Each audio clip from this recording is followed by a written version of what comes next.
ಮಹಾರಾಷ್ಟ್ರದ ಸ್ಥಳೀಯ ಸಂಸ್ಥೆಗಳ ಚುನಾವಣೆಯ ಫಲಿತಾಂಶ ಹೊರಬೀಳ್ತಾ ಇದೆ. ಆರಂಭಿಕ ಟ್ರೆಂಡ್ ಅನ್ನ ಮತ್ತೊಮ್ಮೆ ಕಮ್ಯುನಿಕೇಟ್ ಮಾಡ್ತೀವಿ. ಲೇಟೆಸ್ಟ್ ಅಪ್ಡೇಟ್ ಏನಿದೆ ಅನ್ನೋದನ್ನ ಕೂಡ ಹೇಳ್ತೀವಿ ಮತ್ತು ಯಾವ ಮೈತ್ರಿಕೂಟಕ್ಕೆ ಅಲ್ಲಿನ ಮತದಾರ ಜೈ ಅಂದಿದ್ದಾನೆ ಅನ್ನೋದರ ಡೀಟೇಲ್ಸ್.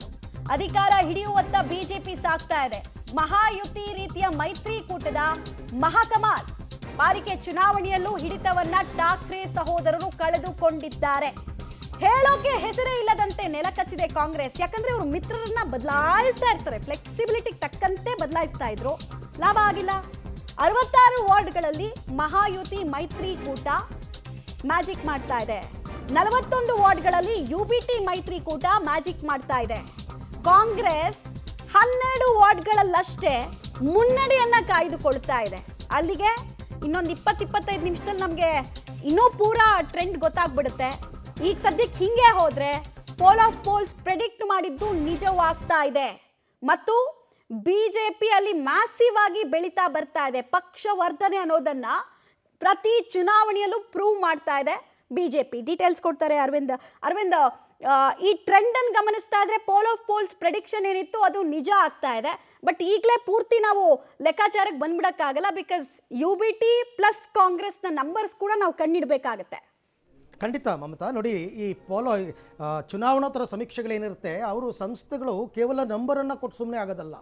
ಅವ್ರೇನು ಮಾಡ್ತಾರೆ, ಇದಕ್ಕೆ ಕಾರಣ ಏನು, ಯಾವ ಭಾಗದಲ್ಲಿ ಯಾವ ಪಕ್ಷದ ಹಿಡಿತ ಜೋರಾಗಿದೆ ಎಲ್ಲವನ್ನು ಕೂಡ ಕೂಲಂಕುಷವಾಗಿ ಅವ್ರು ಚೆಕ್ ಮಾಡಿರ್ತಾರೆ. ನೋಡಿ, 1992ನೇ ಇಸ್ವಿಯಿಂದಲೂ ಕೂಡ ಹೆಚ್ಚು ಕಡಿಮೆ ಶಿವಸೇನೆಯ ಬಿಗಿ ಹಿಡಿತದಲ್ಲಿ ಇರ್ತಕ್ಕಂಥದ್ದು BMC.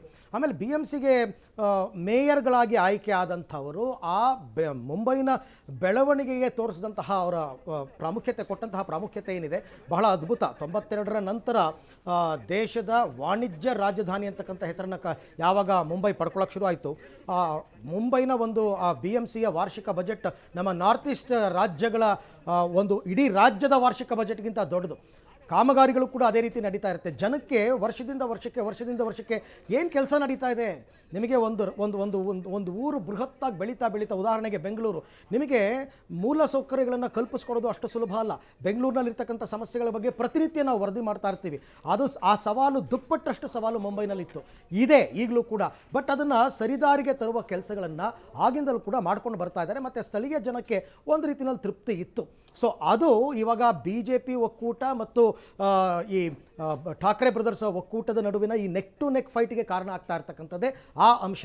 ಜನಕ್ಕೆ ಬೇಕಾಗಿರ್ತಕ್ಕಂಥದ್ದು ಸ್ಥಳೀಯ ವಿಚಾರಗಳು.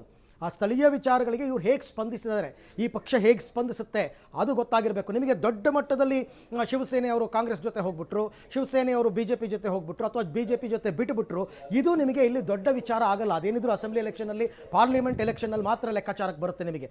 ಸೊ ಹಾಗಾಗಿ ಹೇಗೆ ಪಾರ್ಲಿಮೆಂಟ್ ಚುನಾವಣೆಯನ್ನು ನೋಡಬೇಕಾದ್ರೆ ಜನ ಕ್ಯಾಂಡಿಡೇಟ್ ಯಾರೇ ಆಗಿದ್ರೂ ಪರವಾಗಿಲ್ಲ, ಮೋದಿ ನೋಡಿ ಓಟ್ ಹಾಕ್ತೀವಿ, ರಾಹುಲ್ ಗಾಂಧಿ ನೋಡಿ ಓಟ್ ಹಾಕ್ತೀವಿ, ಈ ಥರದ ಲೆಕ್ಕಾಚಾರ ಇಲ್ಲಿ ಬರಲ್ಲ.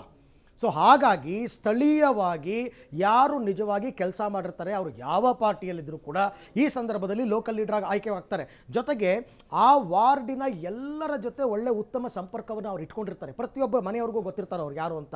ಹಾಗಾಗಿ ಲೋಕಲ್ ಲೀಡರ್ಗಳಿಗೆ ಹೆಚ್ಚು ಆದ್ಯತೆಯನ್ನು ಎಲ್ಲ ಪಾರ್ಟಿಯವರು ಕೊಡ್ತಾ ಇದ್ದಾರೆ. ಬಟ್ ಹೆಚ್ಚು ಕಡಿಮೆ ಈಗ ನಾನು ನೋಡ್ತಾ ಇದ್ದೆ ಒಂದು ಲಿಸ್ಟು, ಈ ಕಾರ್ಪೊರೇಟರ್ಗಳು ಯಾರ್ಯಾರು ಮುನ್ನಡೆಯಲ್ಲಿದ್ದಾರೆ, ಅದರಲ್ಲೂ ಎಸ್ಪೆಷಲಿ ಠಾಕ್ರೆ ಬಣದಲ್ಲಿ ಮುನ್ನಡೆಯಲ್ಲಿದ್ದಾರೆ, ಇವರೆಲ್ಲ ಕಡಿಮೆ ಅಲ್ಲ, 5 ಸರ್ತಿ 6 ಸರ್ತಿ ಗೆದ್ದಿರ್ತಕ್ಕಂಥವ್ರು, 6 ಸರ್ತಿ ಜನ ಮನ್ನಣೆಯನ್ನು ಪಡ್ಕೊಂಡಂಥವ್ರು. ಹಾಗಾಗಿ ಸಹಜವಾಗಿ ಈ ನೆಕ್ ಟು ನೆಕ್ ಫೈಟನ್ನು ನಾವು ನೋಡ್ತಾ ಇದ್ದೀವಿ ಅಂತ ಅನ್ನಿಸ್ತಾ ಇದೆ. ರೈಟ್, ಧನ್ಯವಾದ ಅರವಿಂದ್ ತಮ್ಮೆಲ್ಲ ಮಾಹಿತಿಗಾಗಿ. ಒಟ್ಟಿನಲ್ಲಿ ಕುತೂಹಲ ಅಂತೂ ಇದ್ದೇ ಇದೆ. ಬಟ್ ಕಾಂಗ್ರೆಸ್ಗೆ ನಿಜವಾದ ಭ್ರಮ ನಿರಸನ ಆಗಿದೆ. ಆದರೆ ಕೊಲ್ಲಾಪುರ ಪಾಲಿಕೆಗೆ ಸಂಬಂಧಪಟ್ಟಂತೆ ಕಾಂಗ್ರೆಸ್ಗೆ ಗುಡ್ ನ್ಯೂಸ್. ಕಾಂಗ್ರೆಸ್ 17, BJP 15 ವಾರ್ಡ್ಗಳಲ್ಲಿ ಮುನ್ನಡೆಯನ್ನ ಕಾಯ್ದುಕೊಳ್ತಾ ಇದೆ.